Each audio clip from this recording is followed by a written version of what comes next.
પોરબંદરમાં અનેક ગણપતિ મહોત્સવનું સ્થાપન થયું છે, ત્યારે ખાસ કરીને ગોપનાથ પ્લોટમાં શ્રી વક્રતુંડ મિત્ર મંડળ દ્વારા સતત 9મા વર્ષે ગણપતિ સ્થાપન કરવામાં આવ્યું છે, જે આકર્ષણનું કેન્દ્ર બન્યું છે. પોરબંદરના ગોપનાથ પ્લોટ શેરી નંબર 2 વિસ્તારમાં આવેલ શ્રી વક્રતુંડ મિત્ર મંડળ દ્વારા દર વર્ષની જેમ આ વર્ષે પણ ગણેશ મહોત્સવનું ભવ્ય આયોજન કરવામાં આવ્યું છે. આ આયોજન સતત 9 વર્ષથી કરવામાં આવે છે. મંડળના તમામ સભ્યો દ્વારા ખૂબ જ ઉત્સાહ અને ધામધૂમથી બાપાનું વાજતે ગાજતે આગમન કરવામાં આવ્યું છે.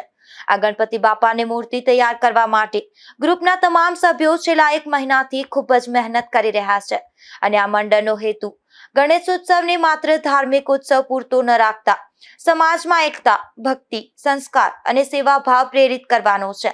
અહીં તારીખ 30/8/2025 અને શનિવારે સાંજે 6 વાગ્યે સત્યનારાયણ ભગવાનની કથાનું આયોજન રાખેલ છે. નિપુલ પોપટ, ગુજરાત ન્યૂઝ, પોરબંદર.